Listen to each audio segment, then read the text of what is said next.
दोस्तों, आज मैं एक्सप्लेन करने जा रही हूँ इसी साल आई एक हॉरर सर्वाइवल मूवी इजराइल। ये कहानी इजराइल नाम की एक लड़की की है जो कि जंगल में एक भयानक महामारी से बचने की कोशिश कर रही है। हर जगह ये जो बीमारी फैली थी, इससे लोग मरे नहीं बल्कि वो बदल गए। वो बदले, आधे मरे जले हुए शरीरों में उन्होंने खतरनाक रूप ले लिया और वो बचे हुए लोगों का शिकार करने लगे। इस मंजर के बाद इस जंगल में कुछ धर्म बने, लेकिन हैरानी की बात ये थी कि इस जंगल में रहने वाले इस धर्म के लोगों ने अपने वोकल कॉर्ड निकाल दिए थे, यानी कि इनमें से कोई भी बातें या आवाज नहीं कर सकता था, क्योंकि इनका ऐसा मानना था कि बातें करना एक बुराई है, पाप है, और इस संसार का अंत भी इंसानों की इन्हीं कारणों की वजह से हुआ है, क्योंकि इंसानों में बुराई बहुत ज्यादा थी और अपनी बातों के चलते ही उन्होंने दुनिया का बर्बाद कर दिया। अब इसी जंगल में वो जले हुए आधामरे शैतान भी हैं जो कि यहाँ घूमते रहते हैं, और अगर कोई जिंदा लोग उन्हें मिल जाता तो वो तुरंत उसे अपना शिकार बना लेते थे। काफी तेजी से वो उसे मारकर खा जाते थे, लेकिन ये धर्म वाले उन्हें मारने की बजाय उन्हें दूसरे इंसानों की बलि चढ़ाया करते थे, और यह शायद ऐसा इसलिए करते थे ताकि वो इनके इलाके में ना आए, इन्हें नुकसान ना पहुंचाएं। कहानी की शुरुआत होती है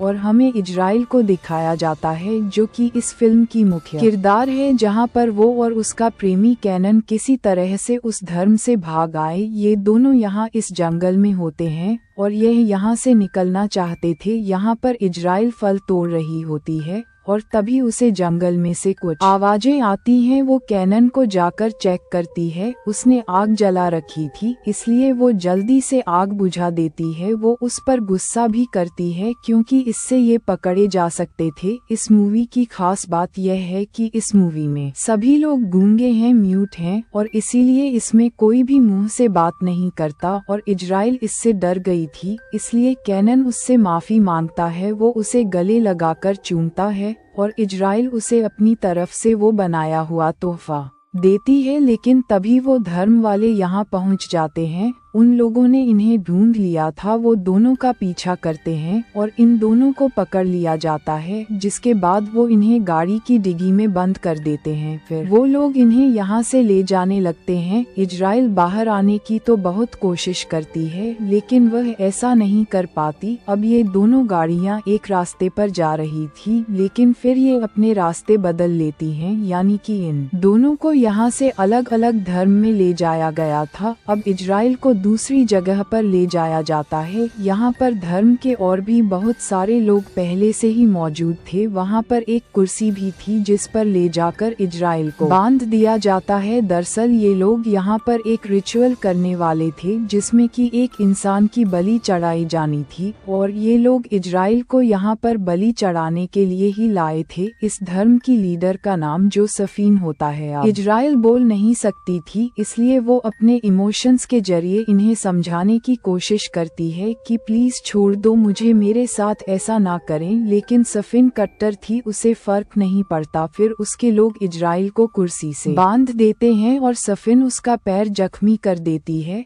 ताकि इसकी खून की वजह से वो मरे लोग, जले लोग इसकी तरफ आकर्षित हो। अब इस धर्म के लोग इसे कुर्सी से बांधकर दूर जाकर दूसरी तरफ मुंह करके खड़े हो जाते हैं, यानी कि यह भी रिचुअल का एक हिस्सा था। खैर, अब इसके बाद तेज हवाएं चलने लगती हैं, जिसका मतलब था कि वो शैतान इस तरफ आ रहे हैं। अब यहाँ पर इजराइल जोर लगाकर अपने आप को छुड़ाने की कोशिश करने लगती है और काम बन जाता है। वह अपना एक हाथ छुड़ा लेती है। धर्म का एक आदमी ये देख लेता है, क्योंकि बाकी लोगों के मुंह दूसरी तरफ थे। वो उसे फिर से बांधने के लिए जाता है, लेकिन इजराइल अपना बचाव करते हुए उसे किसी तरह से घायल कर देती है। अब यहाँ पर वो जॉम्बी जैसा दिखने वाला अधमरा आ चुका था और वो उस धर्म के लोगों पर ही हमला करके उसे खाने लगता है। अब इजराइल के पास अच्छा मौका था और समय भी, इसीलिए वो यहाँ से भाग निकलती है। धर्म वालों को जब तक इस बारे में पता लगता देर हो चुकी थी। इजराइल यहाँ से भाग चुकी थी। वो भागते हुए एक नदी के किनारे तक पहुँच जाती है। वो यहाँ आकर अपने जख्म को साफ करती है। उसके पास निकलने करने का अच्छा मौका था। वो चाहती तो यहाँ से निकल सकती थी, लेकिन तभी उसे कैनन की याद आती है। उसे उसका ख्याल आता है। खैर, अब वो यहाँ पर जैसे ही अपने जख्म पर जड़ी बूटी लगा रही थी कि तभी यहाँ पर एक वो जला हुआ दानव आ जाता है,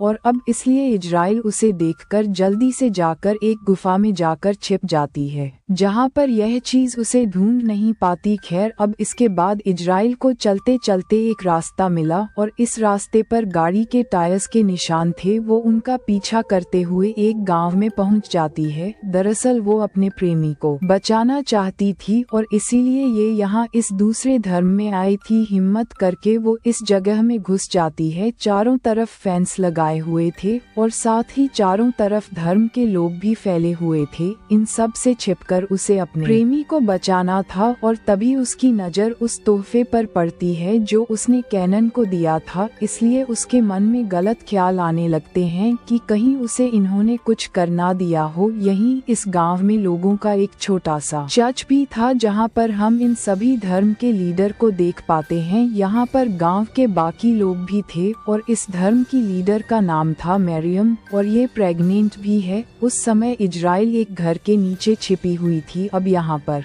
सफीना उसे बताती है कि वो रिचुअल में सफल नहीं रही, इसलिए गुस्से में मरियम उसे एक थप्पड़ मारती है, क्योंकि ये लोग जिस चीज की पूजा करते थे वो बलि उसके लिए बहुत खास, बहुत अहम थी। खैर, इजराइल अभी भी यहाँ छुपी हुई थी, और सफीन को ये पता लग जाता है, इसीलिए वो उसे पकड़ने जाती है, लेकिन इजराइल खुद को बचा लेती है। इसमें उसका एक हाथ भी जख्मी हो जाता है। अब जो सफीन उसके बारे में पूरे गांव को बता देती है, और अब इस गांव का हर एक आदमी इजराइल को ढूंढने में लग जाता है। इजराइल जैसे तैसे फेंस में अपना पैर जख्मी करके वहां से निकल जाती है। वो जंगल में भागने लगती है। हालांकि वो लोग इस पर गोलियां भी चलाते हैं, लेकिन उनका निशाना इस पर नहीं लगता। उसके हाथ से खून बह रहा था, लेकिन लगातार वह शाम तक भागती रही, और अब उसके उस खून को सूंघकर वो अदमरे चीजें उसका पीछा करने लगती हैं। लेकिन अच्छी बात ये होती है कि इजराइल किसी तरह से सड़क तक पहुंच जाती है, जहां पर एक गाड़ी वाला उसे देख लेता है। यह आदमी कोई धर्म का मेंबर नहीं था, ये बोल सकता था। इजराइल भी इसे देखकर बहुत हैरान थी, लेकिन यह एक अच्छा इंसान था। वो इजराइल की पूरी तरह से मदद करता है। इजराइल जो कि बोल नहीं सकती थी, वो उसे इशारों में समझाती है कि जल्दी निकलो यहाँ से। वो आदमी भी उसकी बात समझ जाता है,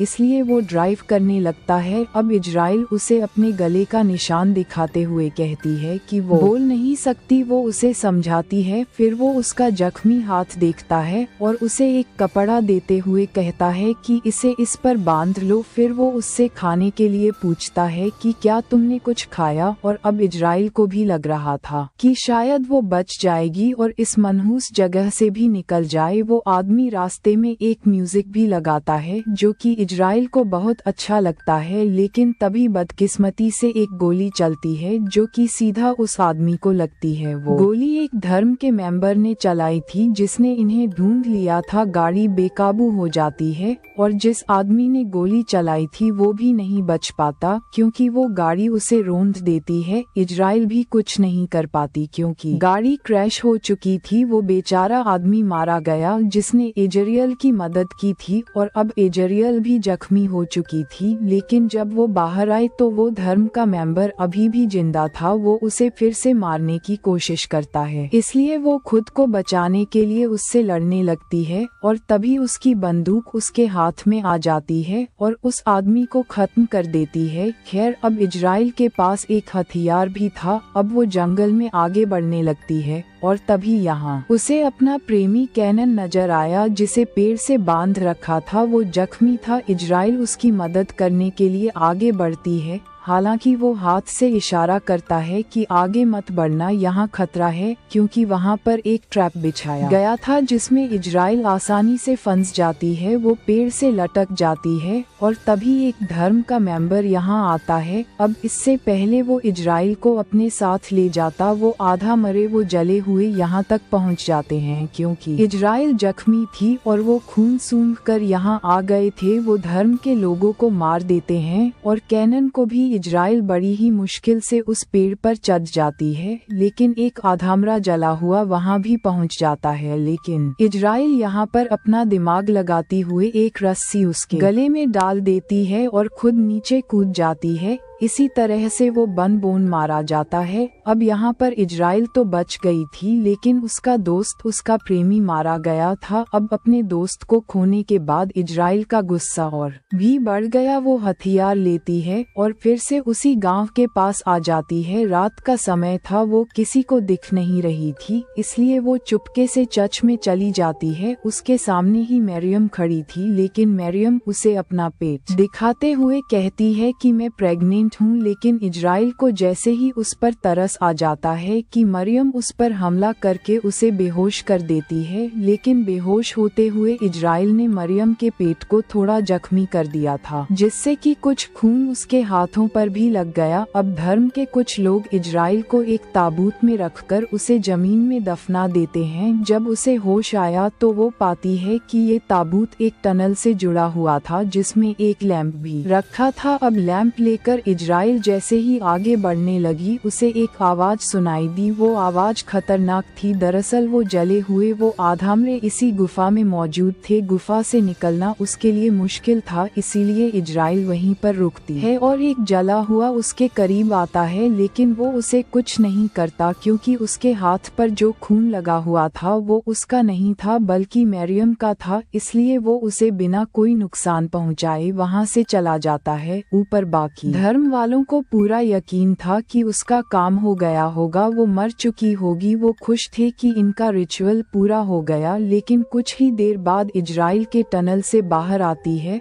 और इस बार वो इनसे बदला लेती है। वो पूरे गांव में आग लगा देती है और जब ये सभी लोग आग बुझाने में लग गए तो इजराइल मौका देखकर एक एक करके इनका शिकार करने लगती है। वह सफिन के भी पेट में गोली मारती है ताकि धीरे धीरे उसे जान जाने का एहसास हो। इसके बाद इजराइल चर्च में जाती है, जहां पर मरियम फिर से उस पर हमला करने की कोशिश करती है, लेकिन इस बार इजराइल उसका गला रेत देती है। मरियम भी कम मजबूत नहीं थी, वो इजराइल से बराबर लड़ती है और वह उसे मार ही देती कि तभी उसके बच्चे ने काम खराब कर दिया। वह इस दुनिया में आने लगता है, इसलिए वह रुक जाती है। इजराइल उसे हैरानी से देख रही थी और तभी एक गोली चलती है। क्योंकि सफिन अभी जिंदा थी, इसलिए जल्दी से एक बेंच के पीछे छिप जाती है। वहीं दूसरी तरफ मरियम अपने बच्चे को जन्म दे रही थी और इजराइल सफिन से लड़ रही थी। गोली लगने के बाद भी सफिन चैन से नहीं बैठ रही थी, उसमें ताकत थी, वो लड़ रही थी। फिर दोनों के बीच हैंड टू हैंड कॉम्बैट होता है और बाद में इजराइल उसे मार देती है। तब तक मरियम ने भी अपने बच्चे को जन्म दे दिया था, लेकिन वो घबराई हुई बाहर निकलती है